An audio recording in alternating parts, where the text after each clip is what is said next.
नमस्कार, स्वागत है आप सभी का स्टार न्यूज में और मैं हूं आपके साथ जुबैर चौधरी। वक्त तो चला यूपी की खबरें अपना उत्तर प्रदेश का, जहां सबसे पहले बात करेंगे पीलीभीत की, जहां से सूत्रों के हवाले से खबर आई है कि वरुण गांधी पीलीभीत से ही बीजेपी के उम्मीदवार होंगे। तो बुलेटिन में सबसे पहले बात पीलीभीत की, जहां से सूत्रों के हवाले से बड़ी जानकारी सामने आ रही है। सूत्रों से मिली जानकारी के मुताबिक पीलीभीत से बीजेपी वरुण गांधी को ही चुनावी मैदान में उतारेगी, क्योंकि बीजेपी को पीलीभीत से कोई और बड़ा चेहरा नहीं मिल पा रहा है। वहीं दूसरी ओर समाजवादी पार्टी ने पीलीभीत से कुर्मी चेहरे को उतारकर जातीय समीकरण साधने की कोशिश की है। बता दें कि समाजवादी पार्टी ने इस सीट से भगवत शरण गंगवार को उम्मीदवार बनाया है। वहीं सुल्तानपुर से पूर्व केंद्रीय मंत्री और सांसद मेनका गांधी का नाम लगभग फाइनल माना जा रहा है, केवल ऐलान होना बाकी रह गया है। दरअसल बीजेपी यूपी की सभी 80 सीटों पर जीत दर्ज करना चाहती है। इसी के लिए पार्टी कोई भी रिस्क लेना नहीं चाहती और एक एक कदम फूंक फूंक कर यूपी में बीजेपी पार्टी रखती नजर आ रही है।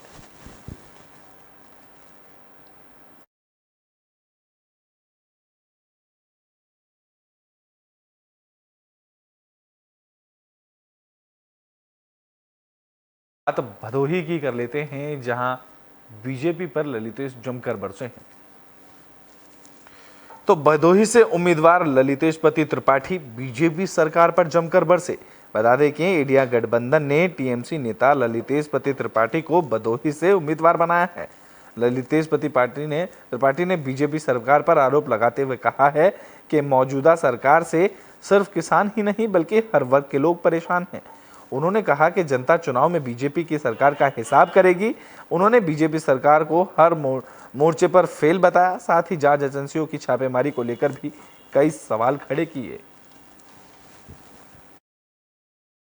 वर्तमान सरकार में सिर्फ किसान परेशान नहीं है, हर वर्ग। किसान वहां पे दूसरी बार धरना दे रहे हैं और ये दर्शाता है कि ये सरकार गूंगी और बहरी है। किसानों का दर्द, किसानों की दुख क्या है, इसको सुनने के बजाय किसानों के ऊपर गलत सलत आरोप लगाती है ये सरकार, और यही चुनाव में भी करेगी। सारे प्रत्याशियों के ऊपर गलत सलत आरोप लगाएंगी, विपक्ष की पार्टियों के ऊपर गलत आरोप लगाएंगी। अभी आप देखेंगे इस सरकार में कोई भी वर्ग, कोई भी समुदाय, कोई भी किसी भी क्षेत्र में रहने वाला आदमी इस सरकार से संतुष्ट नहीं है। ये सरकार हर मोर्चे पे विफल रही है और इससे बचने के लिए सरकार लोगों का ध्यान भटकाने का काम कर रही है। वर्तमान बात फिरोजाबाद की कर लेते हैं, जहां सत्येंद्र जैन लोकसभा प्रभारी बने हैं, जिसकी पूर्व राज्यसभा सांसद मुनकाद अली ने घोषणा की है। तो बहुजन समाज पार्टी से सत्येंद्र जैन सोली को फिरोजाबाद से लोकसभा प्रभारी बनाया गया है। बीएसपी के कार्यकर्ता सम्मेलन में पूर्व राज्यसभा सांसद मुनकाद अली ने मायावती के निर्देश पर सत्येंद्र जैन सोली के नाम की घोषणा की है। उन्होंने बताया कि सोली कई सामाजिक संगठनों से जुड़े रहे हैं और पहले वे किसी सियासी पार्टी में नहीं रहे हैं और ना ही उन्होंने कभी चुनाव लड़ा है।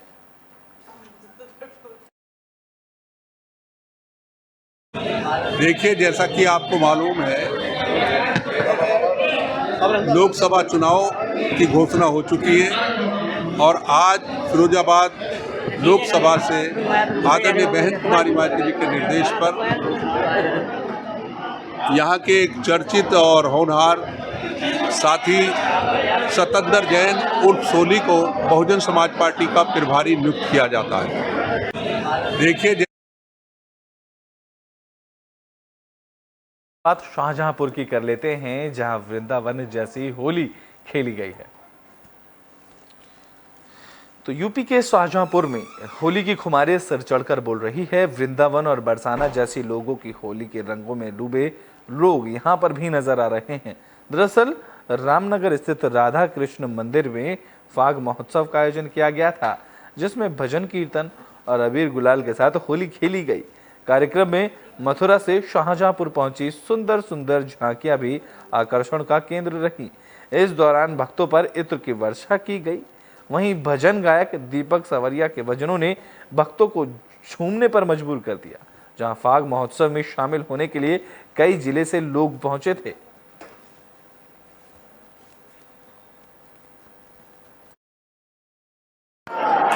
देखिए, कल से यहाँ पे फाग महोत्सव बहुत ही धूमधाम के साथ में मनाया जा रहा है। कल जो है श्याम दरबार यहाँ पर सजाया गया।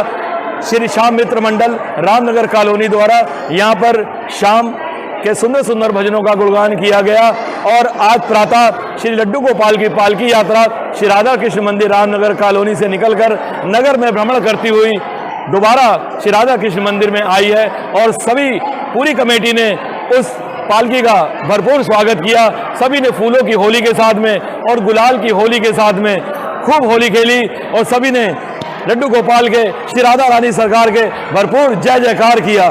जय जय श्री राधे। जी, बाहर से भी यहाँ पर लोग आए हैं। जो शाहबाद पड़ता है हरदोई जिले में, वहाँ से भी आए हैं और नैमिषारण्य से पुनीत शुक्ला जी जो कि व्यास जी यहाँ पर अभी भागवत कथा कर गए थे, उनके सानिध्य में ये पालकी यात्रा का आयोजन हुआ है। हम लोग सभी उनके आभारी हैं जिन्होंने यहाँ पर दर्शन देकर हम सबको कृतार्थ किया। उनके लिए भी एक बार जोरदार जयकारा बनता है। राधे राधे। देखिए, कल से यहाँ पे फाग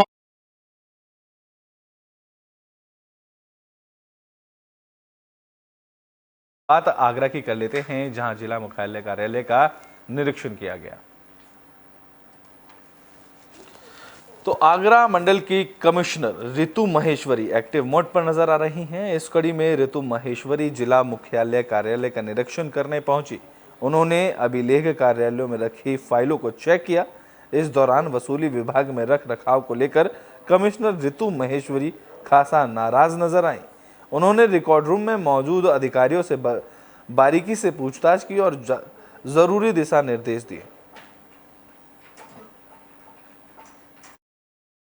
आज जनपद आगरा में कलेक्ट्रेट का निरीक्षण किया गया है और इसमें आज जनपद आगरा में कलेक्ट्रेट का इंस्पेक्शन किया गया है। विभिन्न पटलों की और विभिन्न जो न्यायालय हैं, वसूली है और संदर्भों का निस्तारण है, रिकॉर्ड रूम्स है, तो यही सब चीज़ें देखी जा रही हैं। कार्यालय में जन शिकायतों का निस्तारण उचित तरीके से हो, क्योंकि कलेक्ट्रेट से एक ऐसे कार्यालय है जहां पब्लिक का बहुत आना जाना रहता है और मैक्सिमम जो राजस्व से संबंधित कार्य हैं उसके लिए लोग यहां या फिर तहसीलों में जाते हैं।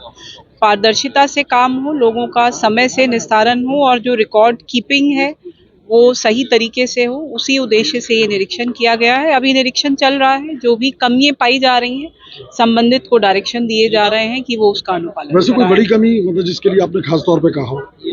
अभी तो चल ही रहा है, क्योंकि इंस्पेक्शन मेनली थोड़ा कार्य अभी वसूली पे काम करने की जरूरत है, क्योंकि जो एक्चुअल पोर्टल पे डिमांड दिख रही है और जो रजिस्टर्स में डिमांड है उसमें काफी गैप है, तो उसमें अभी भी काम जिस तरह से होना चाहिए था उसमें काम नहीं हुआ है।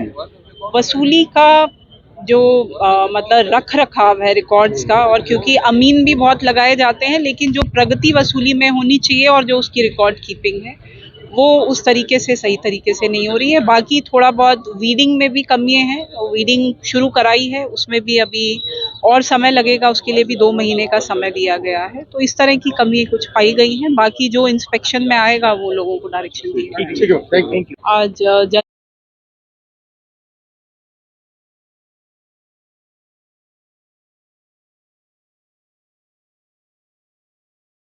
बात आगरा की ही कर लेते हैं, जहां पुलिस और बदमाशों के बीच मुठभेड़ हुई। इस दौरान पुलिस की गोली लगने से एक बदमाश घायल हो गया।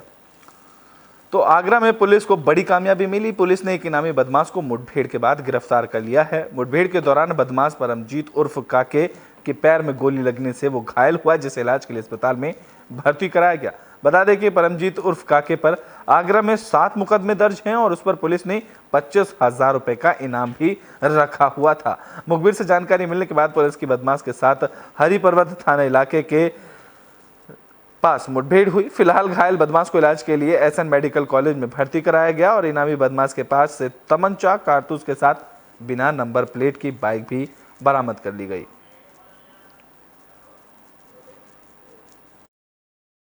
आज दिनांक 20/3/2024 को थाना हरि पर्वत के टीपी नगर क्षेत्र अंतर्गत एक डकैती का वांछित मुलजिम परमजीत उर्फ काके, जिस पे 25,000 का इनाम था, उसके मूवमेंट की सूचना मिली।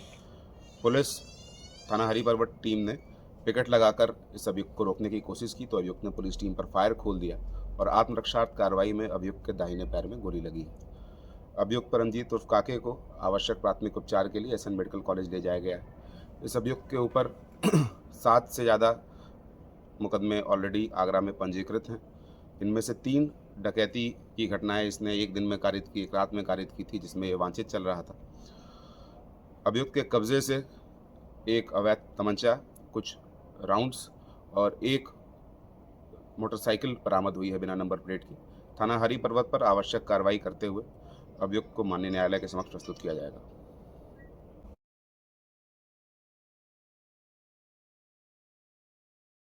संभल की कर लेते हैं, जहां पुलिस ने अवैध हथियार फैक्ट्री का पर्दाफाश कर दिया है।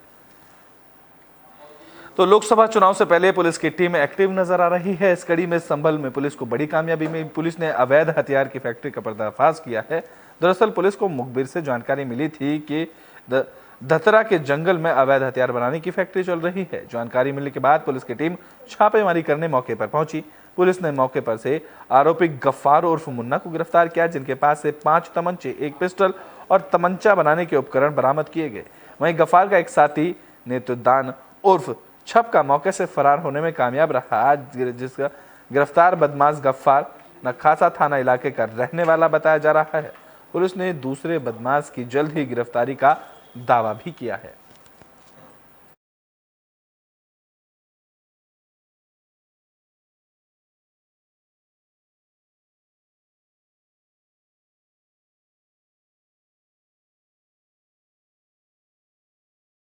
तो फरुखाबाद की कर लेते हैं। यहां भी अवैध हथियार बनाने की फैक्ट्री का पुलिस ने खुलासा किया है।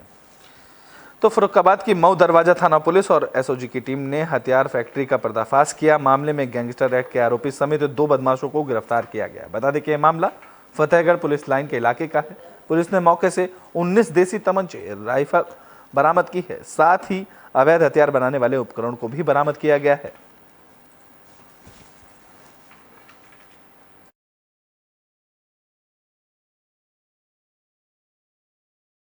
बात झांसी की कर लेते हैं, जहां लोकसभा चुनाव से पहले प्रशासन ने टाइट नजर आ रहा है। इस कड़ी में पुलिस की तरफ से 18 ट्रकों को सीज किया गया है। तो लोकसभा चुनाव को लेकर झांसी पुलिस भी एक्टिव नजर आ रही है। झांसी में 18 ट्रकों को सीज किया गया है। दरअसल इन ट्रकों की नंबर प्लेट पर कालिक पुती हुई थी और अवैध तरीके से नंबर प्लेटों को छिपाया गया था। 18 में से 14 ट्रकों को गरोटा में सीज कर दिया गया है। दरअसल कई बार किसी दुर्घटना के बाद वाहन प्लेट में नंबर ना होने की वजह से पुलिस वाहन चालान तक नहीं पहुंच पाती है। लिहाजा पुलिस ने ऐसी गाड़ियों को पकड़ना शुरू कर दिया है जिनके नंबर प्लेट से छेड़खानी की गई है। प्रशासन की ये कार्रवाई आगे भी जारी रहेगी।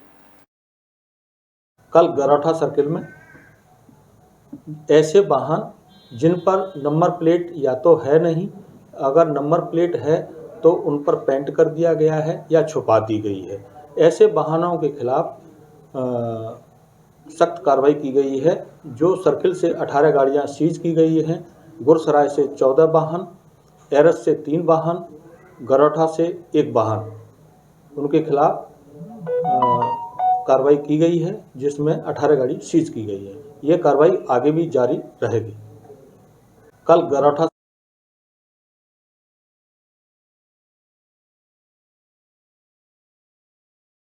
जिनके आखिरी में बात है कन्नौज की कर लेते हैं, जहां फांसी के फंदे से एक विवाहिता का शव पड़ा मिला। तो कन्नौज में एक महिला की संदिग्ध परिस्थितियों में मौत का मामला सामने आया है, जहां महिला का संदिग्ध परिस्थितियों में शव मिलने से पूरे इलाके में हड़कंप मच गया। ये मामला इंदरगढ़ थाना इलाके के नन्हेपुर गांव का है। मामले की जानकारी मिलने पर पहुंचे परिजनों ने ससुराल वालों पर हत्या का आरोप लगाया।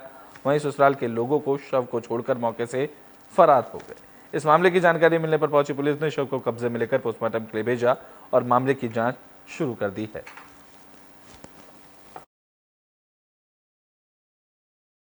यूपी के बुलेटिन अपना उत्तर प्रदेश में भी के लिए बस इतना ही। देश और दुनिया की तमाम खबरों के लिए देखते रहें एबी स्टार न्यूज।